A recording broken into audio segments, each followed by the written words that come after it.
And speaking of sports, you know what time it is. What time is it? It's time for Sports with DP. DP, what's up, Big Daddy? Do I get to do the Ray Lewis? What time is it? Yeah. Let's roll, baby. Let's roll. How you doing? Hey, good. How are you? Outstanding is what I tell my kids every day. They never have to ask, but ask anyway. I'm outstanding. Outstanding. I, in my life, have only been to one professional NFL stadium, and that is Chiefs Stadium in Kansas City. And You need to elevate your game, bro. I know. I was just reading an article that was saying fans at Royals and Chiefs games may have second thoughts about vendors after recent health inspections. And I started thinking, how bad are the concessions at these professional sports places, these stadiums? They're pretty bad. Are they? They really are. And having been around most of them, I can tell you that if they were single sitting restaurants, you wouldn't eat at them. Wow. If they were single sitting bars, you wouldn't drink at them. Man. Yeah, it's not, and most of them are managed by the same people, the same companies, and they just mass produce and move it in bulk. It's just like any other, corporate deal. If you're getting fed by a corporate deal like that, it's not good. Yeah, well, I think of our stadiums. You take Maverick Center for our hockey games, the E Center for our basketball games. Boy, I have no problem with getting food at those places. They're very clean. To me, from standing outside looking in. Yeah, outside is the right perspective. That's the right advantage to have. Most places, there's an outbreak. They've talked about over the last couple of weeks. You've heard about different venues that were selling beer from World Cup. Yeah, and they're not rotating, and they're not cleaning the lines, and because they're so spread out and they're so large. How do you manage the grease frying and the grills from 38 different grills and 38 different people cooking off those grills and at that venue? How do you control that? And they close, at in the middle of the fourth period, and then go home. And they're gone pretty quickly, so it's not like we're sanitizing. It's not like people. They're like, there's a list. You can go online. They'll tell you. Here's the thing, drink bottled beer instead of draft, stay away from the hot dogs, which is what everybody eats, but stay away from the hot dogs. And then anything that's like dropped in fried grease, because we don't know the grease, it's not managed, it's not well kept, and quite often it's handled by people that you wouldn't let handle the money, let alone, food. Thank you. Let's go NFL to start things off with... Who played? I don't even know who played last night. What? I don't even know. Well, last night you had Miami and Buffalo in a sleeper, but actually two really good teams, surprisingly so. How good they are, that Miami, sitting on top, goodness, nobody had that in the pool. Nobody. Nobody. Or Arizona. Yeah. Look, this is what I've accepted over the last few weeks, that as much as I know about sports, I know very little. And that's great honesty, bro. No, that's this, and think about it. This whole year of sports, whether you talk baseball, whether you talk NASCAR, even for that matter. Like look who's up for the win. You look at football. You look at everything's like topsy turvy. How do you know who to pick anymore? Think just off the top of your head without knowing, who's got the best record in the NBA right now? In the NBA, Memphis. Memphis 8-1. Yeah. Memphis was crying out loud. Who had Dan Mullen, former Ute coach and Mississippi State, as the top team in college football? Who had that? Well, and Arizona Cardinals in the NFL. Who had it? Nobody. Look, if they're telling the truth, they're going to look back and go, look, some of the things that have transitioned in sports is that, people that are able to keep people, talented people at lower money and keep them for longer, keep them in the system for longer, they do better. Memphis, people don't have their hand in Memphis's pocket all the time. They do a pretty good job of keeping the guys. They kept Zach Randolph. They kept Gasol. You're keeping guys in until guys are staying. Larry Fitzgerald stayed there. Who knows what happened with Carson Palmer? But you've got a whole bunch of number one defensive picks that have stayed there long enough. They get along. They like each other, and they're doing well. So look, I don't know how sports is going to play out. I can tell you what I see, but look, anybody that's claiming expert these days is a liar. Yeah. You know, just jumping all over the place, if you could have one of these NBA players today on your team, who would you take, Kobe Bryant or Tim Duncan? Kobe. I think I would too. Kobe is more all around, but that's a tough call. Yeah, and I mean that's a personality thing more than that. More than I mean, look, any basketball skill that will be required, Kobe is the better basketball player. Look, in every way, shooting, running, defending, he's the best. What Tim does in that system and being 7 foot tall certainly plays into it, but Kobe's still Kobe. Could you I want to be around Kobe more than I want to be around Tim Duncan. I think about Kobe's career, and I think that if that guy would have been just a little more cool, he'd be going down as one of the greatest NBA players of all time. Well, he'll go down as one of the greatest. Is, but so many people just dislike him. Yeah, well, he's Kobe. What's funny to me, and the people that don't like Kobe say he's uppity and arrogant. And look, if anything, if Kobe was less cool. If he was less cool, I think if he was more demanding, I think if he was more of a guy that jumped. Look, Jordan certainly didn't make a ton of friends when he was in the league, and nobody complained about this guy getting guys to perform at a higher level. You talk about Karl Malone and John Stockton. People said, "Well, look, when they were playing, they weren't the nicest of guys." So, look, the whole nice guy thing is overrated. Tim Duncan is not hated because he just hasn't given people access. He's been what we would call a jerk. He's just said, "Look, you don't get entitled. You're not entitled to my private life. You're not entitled to be around me. You're not entitled to talk to me." So he got credit for it. That's the difference. Is that Kobe's been accessible. The other guys, I mean, look at the heat LeBron took for being accessible.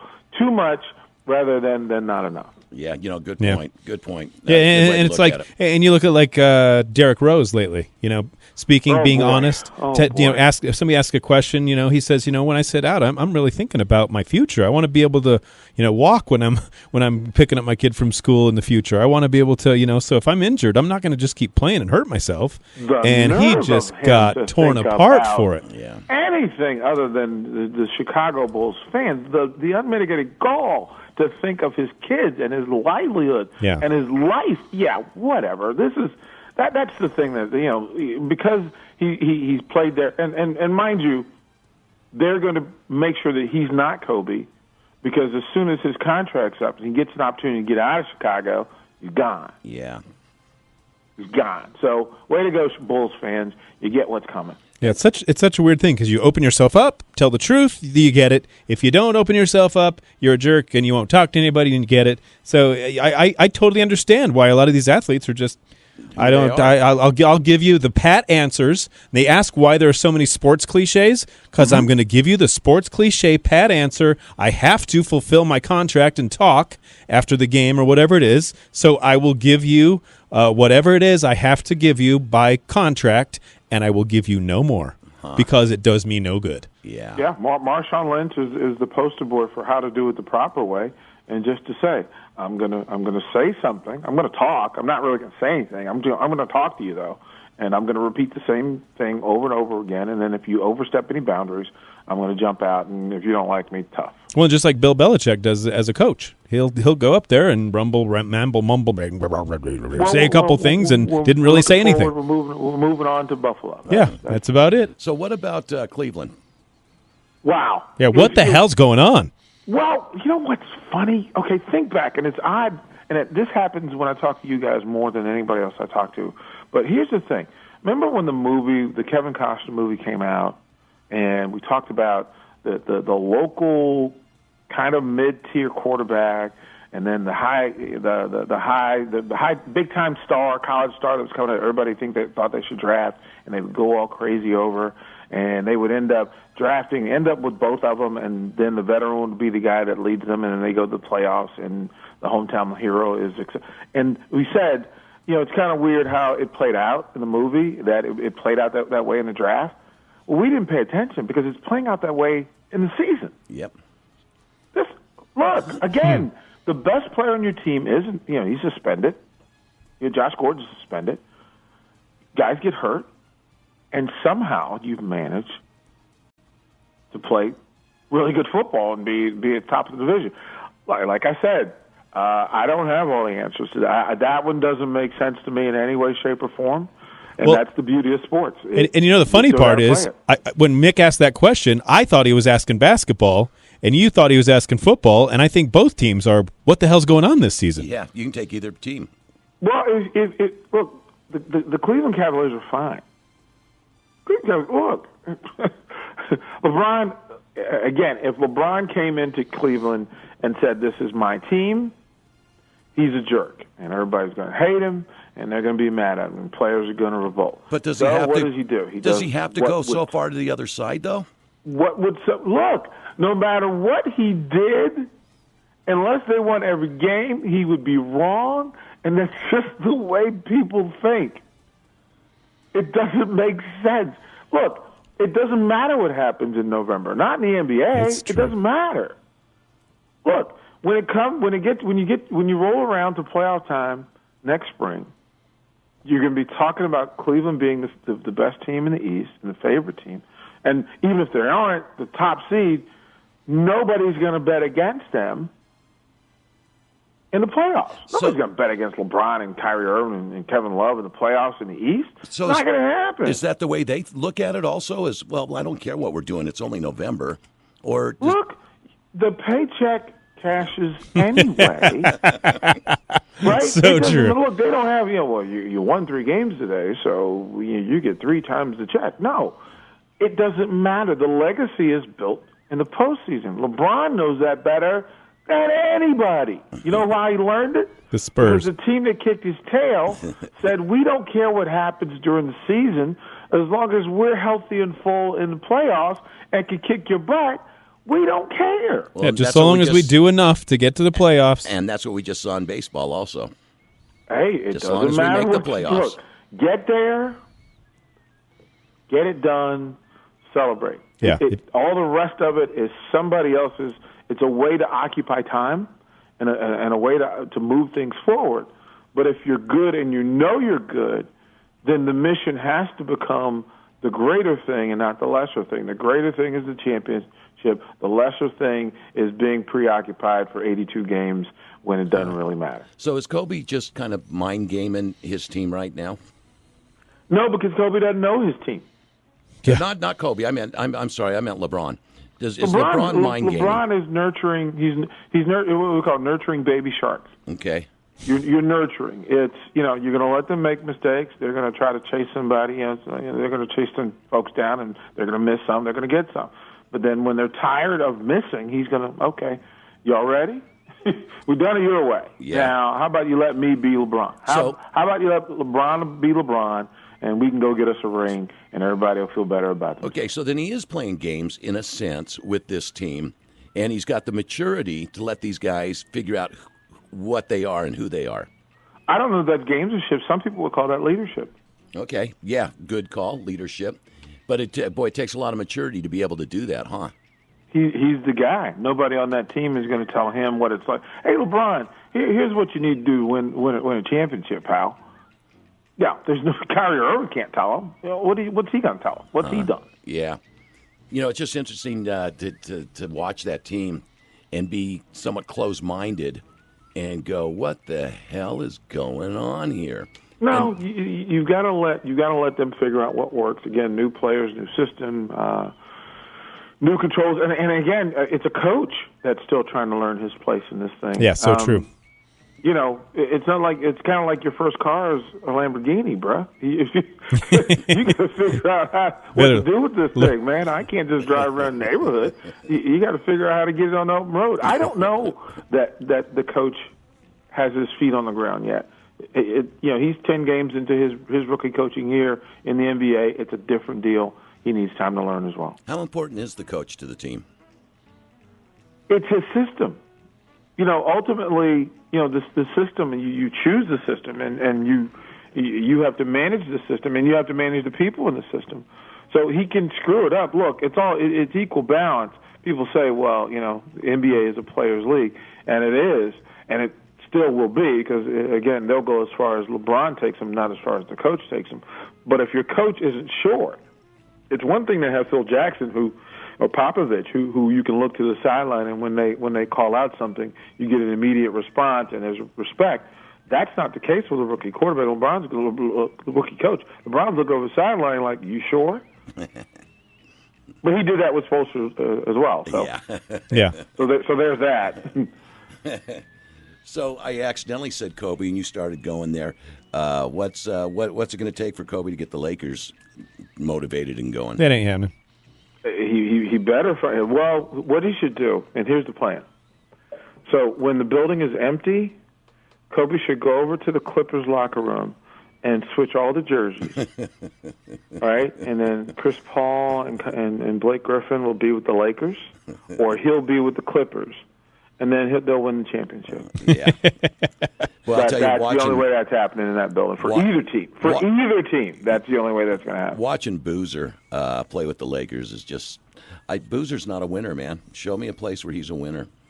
I don't know what why are you they talking would about? take He him. won in Utah. He won in Chicago. He won nothing here, man. Western Conference Championship. Did he play in the don't finals? know. Look, So in other words, if you don't get to the finals, you're not a winner. Well, listen. kind of the Karl Malone theory. Ask Allen what it was like when Boozer and Millsap and company had Jazz in the conference championship or deep into the playoffs versus what they're going through now, and then tell me what a winner is. Tell me what the mindset is. There's some wrong thinking going on in that building, and I've said it before. Look, you got guys. You just lost a game to the Atlanta Hawks with with Millsap and Korver, and I don't get it. I don't get it where guys are so easily dismissed. Saying that guys can't play anymore. It's just simply not true. And the folks that are managing it need to do a better job. Look, Boozer can play. He's a competent pro. He may not be an all-star anymore, but there's a guy that if he was with Cleveland, he would do much. He'd be a winner. If he was with San Antonio, he'd be a winner. He's just not. That Laker team.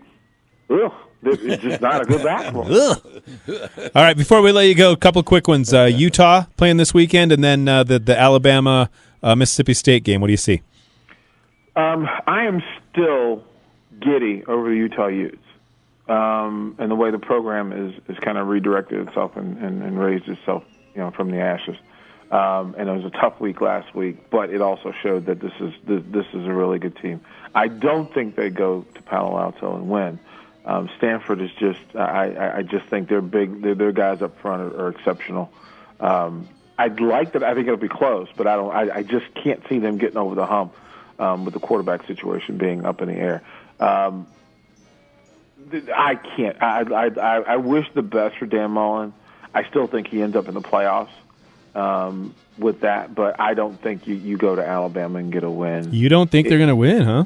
I don't think they're going to Alabama and win. To me, because the football gods kind of like to joke at us, and I think the discussion would be both teams come out of there with one loss. One will be in the playoff picture, one wouldn't, and why? So the sexiness of Alabama versus the unfamiliarness of Mississippi State. If Mississippi State wins this thing, I think they run the table. I just don't think they go down, and that's a tough look. That stadium is going to be crazy.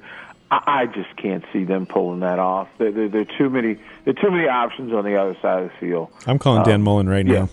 Yeah, I'm rooting for Dan. Come on, we're Dan Mullen fans. I'm rooting for him. I don't know that he can pull it off. All right. We will see. Yeah, I'd be cheering as loud as anybody. What's the thing? I got a prescription. The only thing forward is more Mississippi State cowbell. Okay, one last thing. The world's best surfers together in Hawaii for the Vans Triple Crown of Surfing. Who do you like in that? Aha!